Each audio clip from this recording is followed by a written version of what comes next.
मैं परेशान परेशान परेशान परेशान, रंजिशे हैं धुआं, हो यही उम्र है कर ले गलती से मिस। उसमें बिहू का बीट है पीछे। मुझे तो तेरी लत लग गई, समाना गए लत ये गलत लग गई।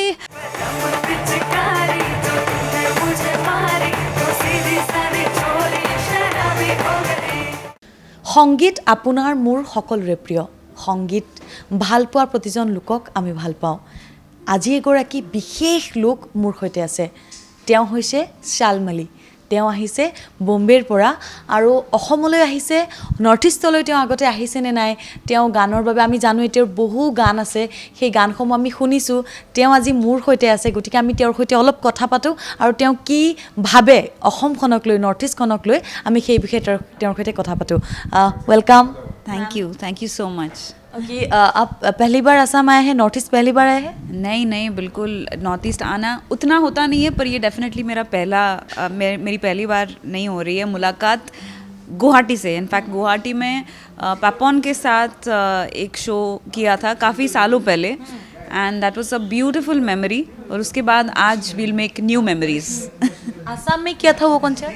जी गुवाहाटी में ही किया था। जी स्टूडियो में गाना या कंसर्ट में लाइव आना अच्छा लगता है? मुझे डेफिनेटली स्टेज पे लाइव गाना ज़्यादा अच्छा लगता है, पर लाइव गाने के पहले स्टूडियो में गाना पड़ता है गाना।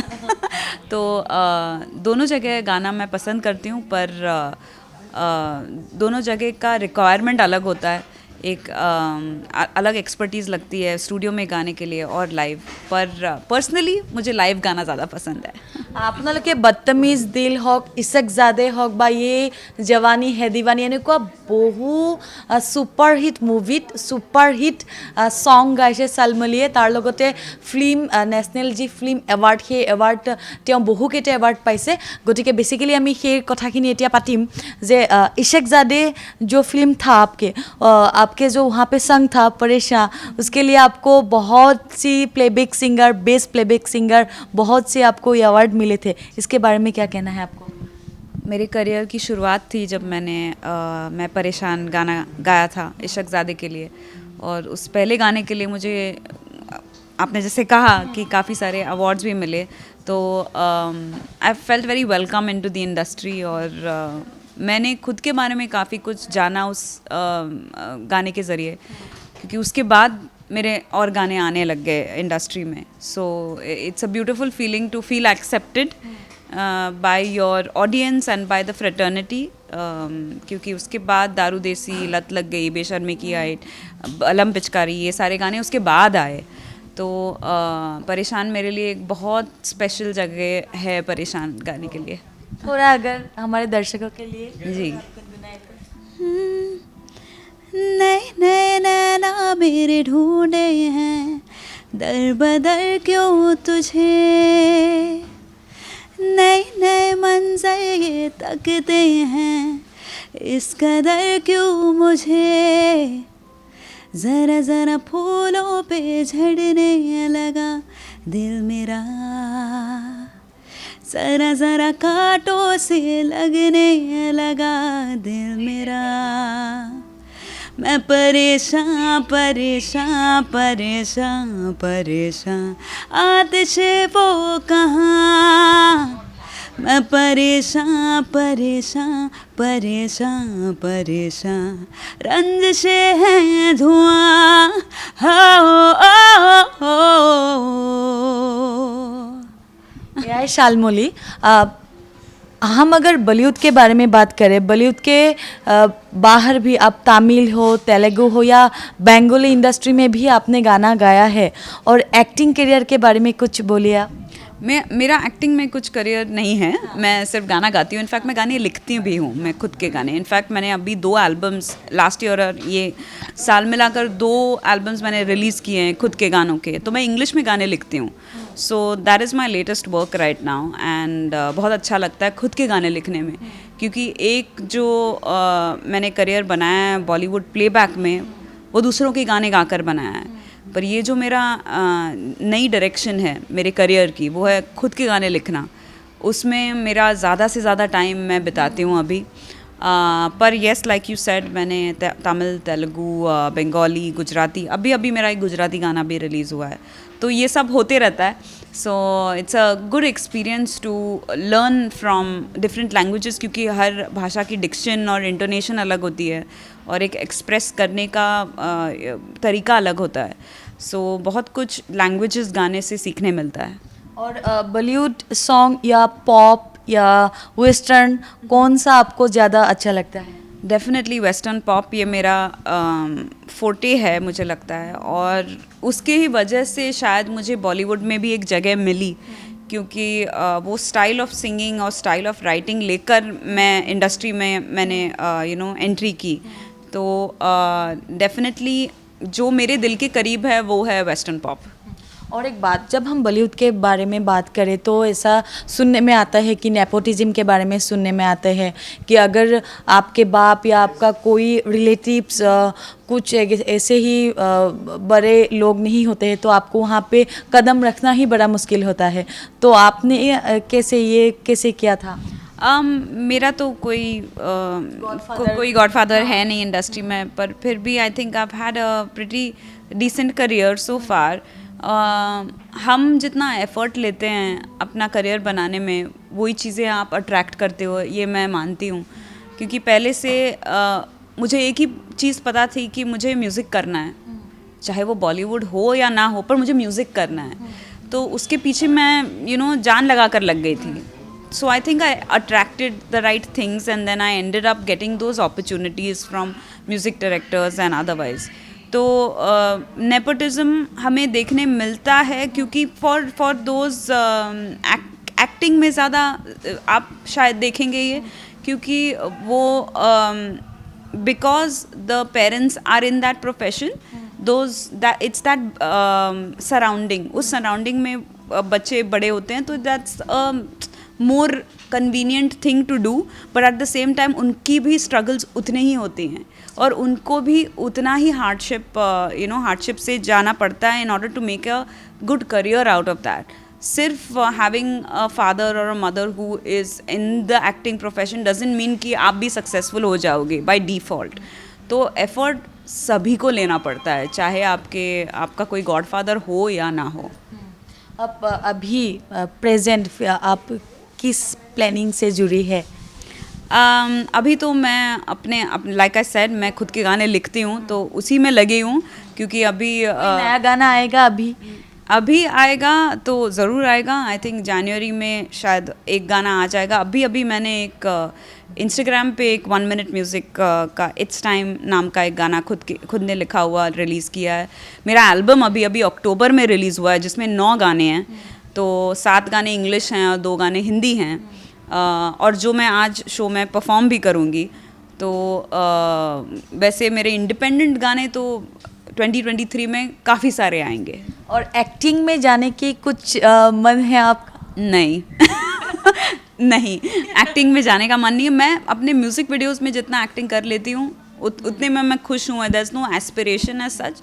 पर कभी कभी ऑडिशंस आ जाते हैं कि do you want to do a role, तब ऐसे नहीं कि मुझे करना ही नहीं है। अगर कुछ इंटरेस्टिंग लगे, चैलेंजिंग लगे, ऐसे लगे कि कुछ नया कुछ करने और सीखने मिलने वाला है, तो मैं ज़रूर कर लूँगी। But my effort is not towards acting. मुझे म्यूज़िक में और काफ़ी चीज़ें करनी है। अगर बॉलीवुड के बारे में बात करें तो आपका फेवरेट फीमेल सिंगर कौन है? अरे बाप रे, बहुत सारे हैं। हाँ। बहुत सारे हैं, पर मेरे सबसे मैं बहुत आइडियलाइज़ करती हूँ उनको, वो है सुनिधि चौहान। क्योंकि वो मेरे लिए सारे जो एक चेकलिस्ट होती है ना, वो सारी चेक करती हैं वो। और वो जिस तरीके से गाती हैं, जिस तरीके से अपना वॉइस यूज़ करती हैं, परफॉर्म करती हैं, and just the person that she is. अभी आई एम फॉर्चुनेट इनफ कि वो मेरी दोस्त भी हैं। तो उनसे सिर्फ बातें करके मुझे बहुत कुछ सीखने मिलता है। And I think she is my idol, not only for music but just as a person also. और पापोन के बारे में आपने बताया था, गुवाहाटी में आपने कंसर्ट किया था इससे पहले, तो असम में अगर आपने आए हैं इससे पहले भी, तो बिहू कुछ आपने सुना है बिहू के बारे में? हाँ, ऑफ कोर्स बिहू के बारे में सुना है, और मैं प्रीतम दा के साथ भी शोज़ करती हूँ, तो उसमें एक गाना है जो वो बिहू वाले स्टेप से ही शुरू होता है। आई थिंक कौन सी फिल्म का गाना है, मैं भूल रही हूँ अभी, गलती से मिस्टेक, यही उम्र है कर ले गलती से मिस्टेक, उसमें बिहू का बीट है पीछे, जो दादा ने, प्रीतम दा ने ऑब्वियसली जानबूझकर यूज़ किया हुआ है। सो वहाँ से मेरी पहचान हुई है बिहू से, but I need to study more, listen more to Bihu, I would love that. एक सवाल मैं आपको अभी पूछना चाहती हूँ, आपको नॉर्थ ईस्ट या आसाम से आपको बहुत प्यार है, लग तो रहा है ऐसा आप, हाँ, तो अगर असमीज़ फिल्म हो, असमीज़ कुछ ऐसे गाने हो जहाँ पे अगर शालमली को कोई डायरेक्टर बुलाए तो आप यहाँ के संग करना चाहते हैं? हाँ, क्यों नहीं, बिल्कुल, आप करवाइए अभी ये, आप कुछ तो सेटिंग करवा दीजिए मेरा, मैं आ जाऊंगी वापस, बिल्कुल, ज़रूर ज़रूर। और भूपेन हजारिका के बारे में आप तो जानते ही हैं। हाँ, मैंने सुना है जी। और जुबिन है जी। वाह, आपके असम से तो बहुत सारे बड़े बड़े कलाकार आए हैं और आते रहेंगे, और इसके लिए यहाँ पे आके परफॉर्म करने का एक एक्साइटमेंट होती है, क्योंकि ऑडियंस भी जो है, जो सुनने वाले हैं, वो भी, उनके भी कान इतने शार्प हैं, को ऐसे ऑडियंस के लिए परफॉर्म करने के लिए आर्टिस्ट भी चाहता है कि ऐसे ऑडियंस मिले। तो यहाँ ना ही केवल आर्टिस्ट अच्छे हैं, पर ऑडियंस भी बेहतरीन यहाँ पे मिलता है। आप तो संगीत के जो कंसर्ट करते हैं, सिर्फ इंडिया में ही नहीं, इंडिया के बाहर भी आप जाते हैं कंसर्ट करने के लिए, तो आपको इंडिया के बाहर के जो ऑडियंस है और इंडिया के जो ऑडियंस है, कहाँ पे आपको ज़्यादा कंफर्ट लगता है और अच्छा कहाँ पे अच्छा लगता है? इंडिया के बाहर भी जब भी कॉन्सर्ट होती है तब मोस्टली इंडियंस होते हैं वहाँ पे, क्योंकि वो ज़्यादा बॉलीवुड सुनते हैं, और कभी कभी ऐसे लगता है कि वो ज़्यादा इंडियन है इंडियन से, क्योंकि वो इंडिया से दूर रहते हैं।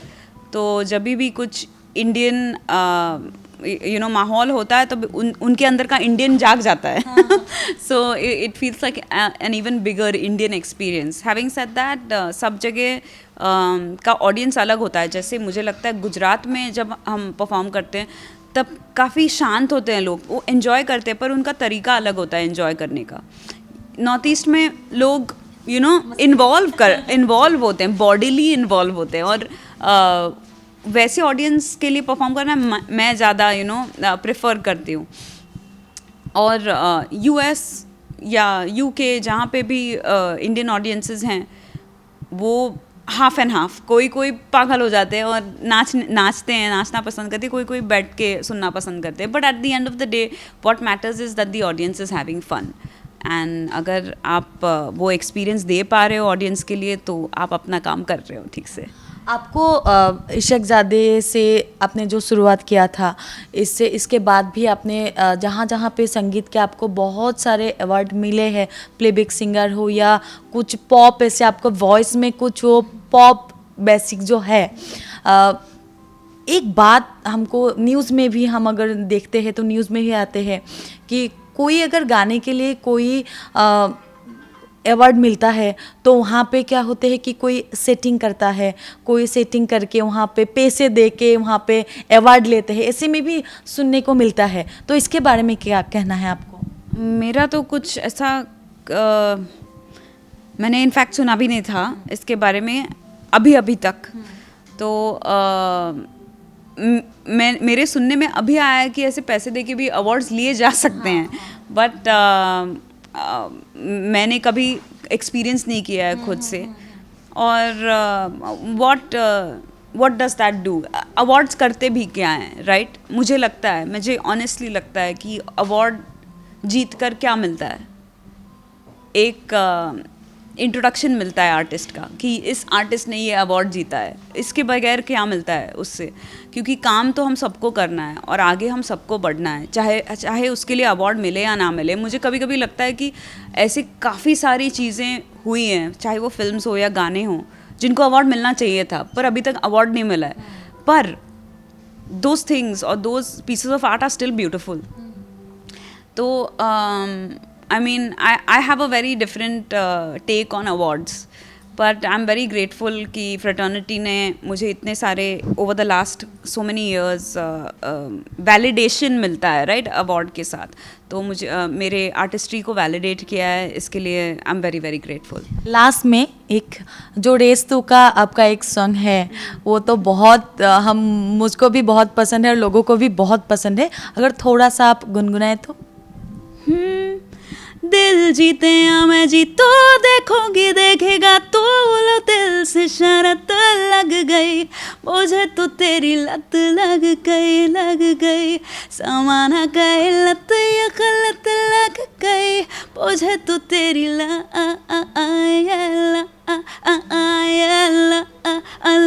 लग गई. Thank you so much. Thank you. Shalmali আমাৰ সৈতে আছিলে আৰু ইমান সুন্দৰকৈ তেওঁ বিভিন্ন কথা ক'লে. কেৱল বলিউড নহয়, নৰ্থ ইষ্ট অসমৰ তেওঁৰ যথেষ্ট পৰিকল্পনা আছে. ইমানখিনি সময় তেওঁ আমাক দিলে, ধন্যবাদ জ্ঞাপন কৰিছোঁ. আৰু ভিডিঅ' জাৰ্নেলিষ্ট বিনয় কলিতাৰ সৈতে মই জবা.